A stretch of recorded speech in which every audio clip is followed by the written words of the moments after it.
Hello, ladies, and welcome to Women Matters and Empowerment. In today's episode, we're going to be talking about two different countries. We're talking about visas to the US and Canada. And I'm basically going to be talking about jobs lead to visas to these two countries. Okay, so I'm going to start with Canada. And because of time, I'm going to try and make this quick.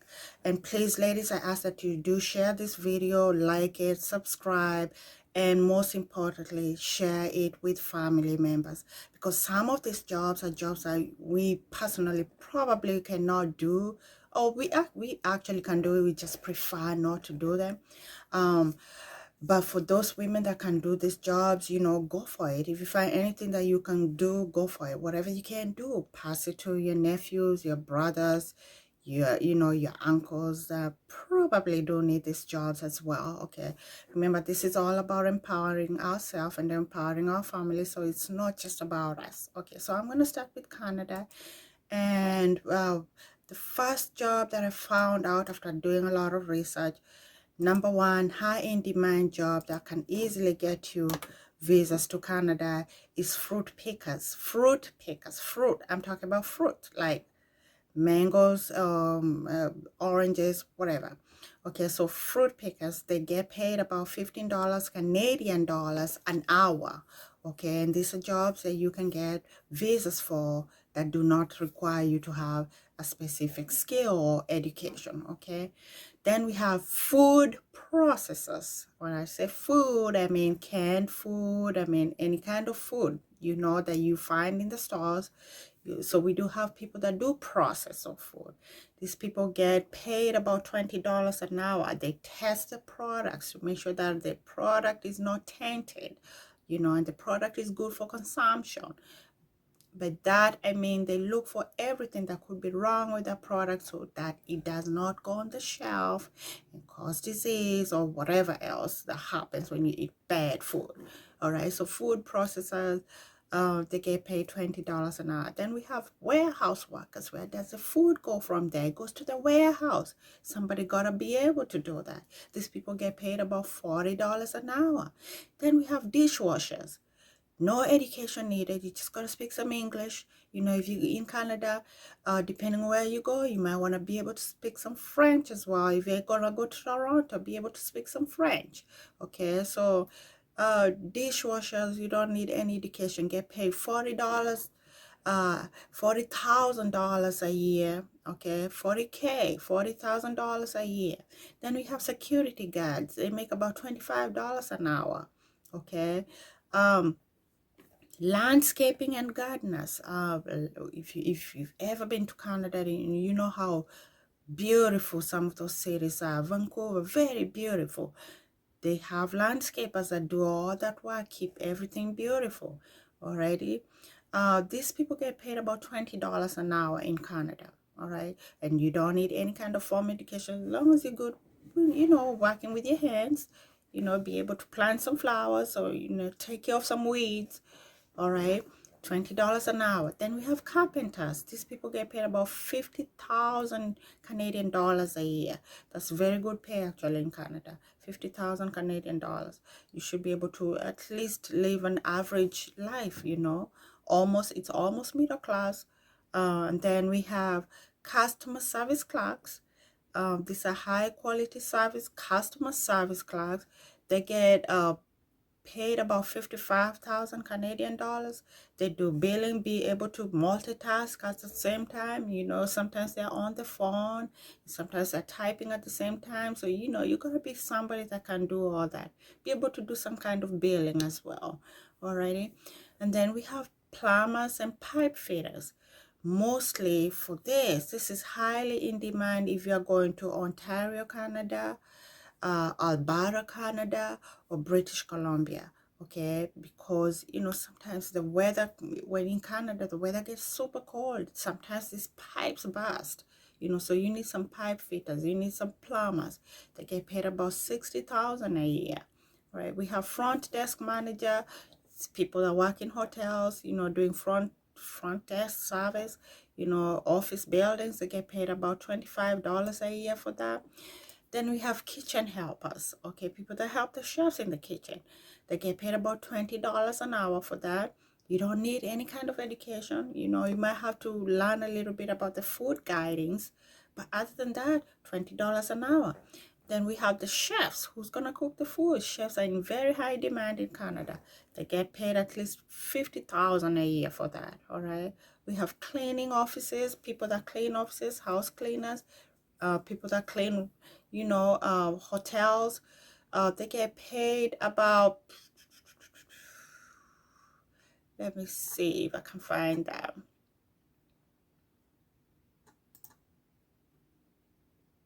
They get paid about $20 an hour. I'm sorry, I had to look for that. Yeah, they get paid about $20 an hour to do cleaning, okay?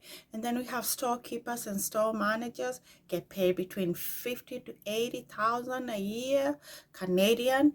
Remember? Then we have factory workers. People that whether they provide security in the factories, they carry stuff in the factory. These people also get about 50,000 a year, going up. We have construction workers. Construction workers is very high in demand both in Canada and the US. They get paid a little bit over $70,000 a year for the most part. Now you gotta remember, it's construction work. You have to be able to work whether it's in the winter, whether it's in the fall, in the rain, mostly not in the rain really, but mostly summer. They're out there repairing the roads, because in the winter, remember, in the winter the roads get spoiled because the winter weather is very harsh on the highways. So come summer, a lot of construction is going around. Okay, so these people get about 70,000 a year, I want to. Okay, and then we have housekeepers. Housekeepers get about $20 an hour. They do room attendants as well. Get about $20 an hour. And then we have farm workers. Can you operate a machine? If you know how to operate a machine, if you know how to work on the farm, planting seeds and taking care of the seeds, and you know how to operate a farm machine, they get paid a lot of money as well. They generally get paid between 35,000 a year to 120,000 a year. All right, because people have to eat. So yeah, it does pay well, and you don't need any kind of education. All right, so those are Canadian jobs, and most of the Canadian jobs will also apply to the US job. They kind of seem to run kind of together. If you compare the US dollar to the Canadian dollar, the pay may vary just a little bit higher on the US side. Okay, but other than that, it's kind of almost just about the same. The job skills required in Canada are basically the same over here in the US. But now, when talking about the US, I'm going to talk about the visas, the job visas, visa categories that will really lead into jobs in the US. Okay, so there are several popular visas in the US. First one is, of course, the green card.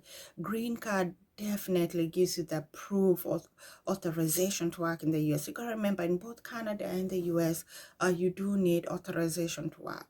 In the US especially, you need to have a social security. You cannot get a job anywhere without a social security. Otherwise, you'll be working under the table, and when you caught doing that, chances of being deported are 1,000%. Okay, so you don't want that. So if you can get a green card, that absolutely, that is the right way to come over here. All right, but we do have visas that are not specifically green card. Okay, so I'm going to talk about these different categories of of visas. Okay, so number one, we have the EB1 visa. EB1 visa. This is a priority visa, okay? It is mostly given to multinational managers and executives of specific employers. So if you have this high education and you've been a manager somewhere, and I'm sorry, I keep looking on the side because I do have a list so I don't forget what I'm saying. If you work as a manager somewhere or executive somewhere, and you want to come to the US, you can apply for what is known as the EB1 visa. This is a priority visa to multinational managers or executive managers, but your employer has to offer you the job first. Okay, so if you work for a multinational company, and you want to come to the US, you have to ask your employer to offer you a letter that you can use to go get that visa. Once you do that, you're almost guaranteed to get the visa. I am not saying it's a guarantee, but it's a 90% chance of getting the visa, okay? The employer will also apply for a petition for you, and by them doing that, it almost guarantees you that you will get this visa, okay? Then we have the EB-1A, okay? The EB-1A is a self-referral. It's a self-referral visa, and it's available to anybody with extraordinary talents, okay? So these are kind of limited because you really have to have the extraordinary talent to go with this. You have to have the talent that nobody else or very few people in the US have. If you know that you are super talented and you have, especially if you're like in science, or art, and you're super talented and you self-apply for EB-1 visa, you're more than likely going to get it. You just have to be sure that it's something that is not super common, okay? But mostly if you're good in sciences, okay? Then we have the EB-2 professional visa. This is for people with advanced degrees. It's known as exceptional because you have to have the exceptional ability. You have to have an advanced degree, meaning you have to have a PhD or a master's, or a doctorate degree. So these are the computer technology. These are the doctors, the nurse practitioners. You have to have the technology, because the US always is looking for people that have done advanced degrees in computer science and technology, okay? So you have to have a minimum, when I say minimum, I mean it, minimum of a master's degree, okay? If not, it has to be a master's degree in business administration, or master's degrees in art, okay? I say some because this is not common, but sometimes even RNs or registered nurses from other places can get visas to come into the US because that job is always in demand. There's always a shortage for it, okay? If you can do home care work, I spoke about this with the Canadian visas. If you can do home care work and take care of the elderly population in the US is growing so fast that these jobs are in so much demand because elderly population is growing fast, and yet elderly people don't want to go to the nursing homes, okay? They don't want to go to the nursing homes. They want to stay home because they can still take care of themselves with a little bit of help. So home health care workers are always in demand, okay? They do need some kind of certification. They do require you to get the state board certification. So if you can get that from whatever country you're coming from and prove that you have actually taken a course in that, then yeah, you can more than likely apply for these jobs and get them, okay? Then we have the EB-3, okay? This is different from EB-2. EB-3 is also for skilled workers, but with a minimum of 2 years experience in training. You have to have some kind of training for a minimum of 2 years. You may not have to have the degree, but you have to have that kind of training for 2 years. You have to show proof that you've had training for 2 years, okay? But you have to also be a specialist, or you can be a specialist with some kind of college degree, okay? You don't necessarily need it, but you need to be a specialist in that area, and you have to have the 2 years of experience, okay? It is less restrictive, but at the same time, there's a big backlog for it, meaning that because the restrictions on it is not as much as the EB-2 or the EB-1, too many people are applying for it.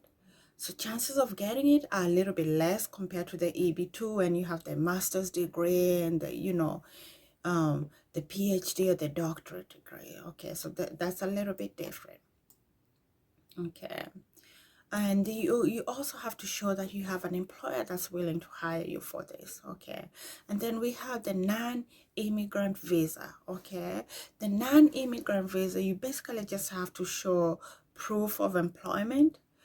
You have to show that your employer is willing to bring you in as an employee, and with that you have to have this include AB2.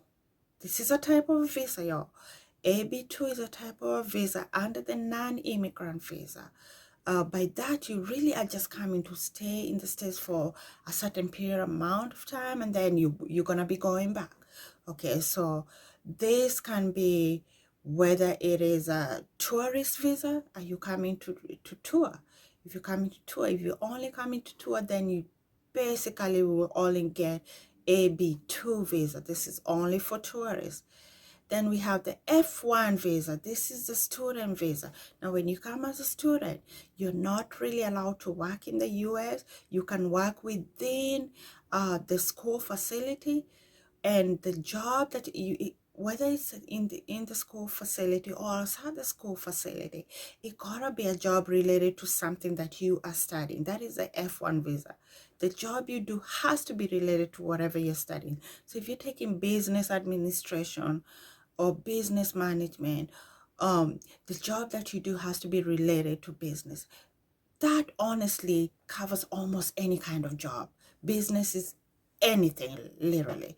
So F1 visa, you can work, but you have to do a job related to what you're studying for. Okay, you're not allowed to work full-time as a student, though. You gotta remember that. You cannot work full-time as a student. The student visa also offers a OPT. OPT usually will allow you to work full-time, and they can renew that when it expires. They can renew that as long as you renew it prior to it expiring. Okay, the jobs usually will help you renew that. Then we have the E1 visa. E1 visa is specifically for foreign nationals that come to do international trade for reasons. So if your country, if your specific country has a good relationship with the US, you can easily get an E1 visa to come and do international trade. Okay, and then we have the E2 or the Trinity Investor Visa. E2 visas is for people that come and they work for their specific governments. So their specific governments will send them in to come in. So if you know, if you work for the government in a specific country, and your job can actually help you apply for the E2 visa, you can pretty much get what we call the Trinity Investor Visa. Okay, and this is when your government sends you to come here into the US to do some kind of trade for them. All right, and then we have the H1B visa. The H1B visa is a specialty occupation visa. This is for people that come to the US and are very much in high demand. Okay, so these visas, unfortunately, they're almost numbered per country. Okay, so the US will basically give a certain amount of visas to certain countries because they have some kind of specialty. What these people do are so much in high demand that they qualify to get visas almost automatically. Okay, for you to qualify this, you must have employment from a US employer first. So somebody in the US, a job in the US will offer you the job while you're still in your country. Okay, by that, it almost works better if your job over there already is in communication with the jobs that gonna bring you in here. Okay, so you have to have a bachelor or higher degree as well, and the employer must then file for you what is known as A1 or I-129 visa. Okay, there's a I-129 visa. So your employer will be applying for you for that. And when that goes through, you basically are almost guaranteed, not even almost, you pretty much are guaranteed to get the job. Okay, so these visas are very specific. They're harder to get because the US will give only a certain amount for each country. All right, and then we have the L1 visa. The L1 visa are used for managers and employees of with executive expert knowledge or branch in different countries. It can be temporary and can also be established, but the L1 visas, you must have a company, you must have worked for the company for a period of 1 year or even longer. Okay, the L1 visas can go from anywhere from 3 years to 7 years.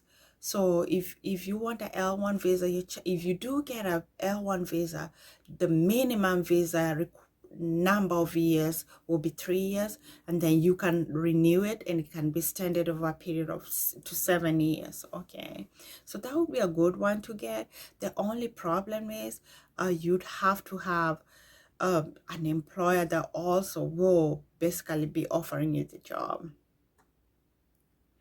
But here's the thing about the L1 visa. The L1 visa, it can also include non-profit organization. So these are the UNICEF. You know, if you have a non-profit organization that you can work for from your respective countries, and then you come over to the US to work for that same non-profit organization, all right, you can get a 3 to 7 year visa basically on that. And then we have the O1 visa. The O1 visa is basically for foreign national with, again, extraordinary skills. Okay, this includes science. Number one, always, it's always a science. And then if you're an athlete, if you're coming for business, or you are very talented in some kind of art, whether it's art or television performance, or you're in the motion picture performance, movies, so these are offered to people with those kind of talents. Okay, but obviously number one is always a science. If you're good in science, chances are you can get visas to the US. Okay, then we have the TN visa. These are basically for people in other countries such as Mexico and Canada especially. So people from Canada trying to come to the US, or people from Mexico trying to come to the US. The TN visa is for those people, and it's mostly also again given to architects, accountants. You have to be an architect, accountant, engineer, lawyer, a pharmacist, scientist, teachers. Okay, teachers can also use the TN visa. So even though most of them are from Mexico and Canada, this applies to anybody. The TN visa, you can apply for that. Okay. This also, usually they give about 3 years and can be extended to another 3 years. Okay, but you have to have a bachelor's degree or higher for that. All right, and I want to say that's it. I'm sorry I did it a little bit quick. I did kind of have my list there with me to kind of remind me of what I needed to talk about, but that's specifically it. So I do hope that you do share this video with your families. For those that can try and get these visas, please try and do so. If not, share it with your family. Don't be stingy with this information. Pass it to other people. Subscribe, like. The more you do that, the more I will do more research on other things. And if you have comments on what you want me to do research for you, please put it somewhere so I can see. I am more than willing to do the hard work and look up this information for y'all so I can share it with y'all, because I'm really trying to help my sisters out there. So come on, ladies, let's share this information with each other. Let's pass it on to each other. Subscribe, like the video.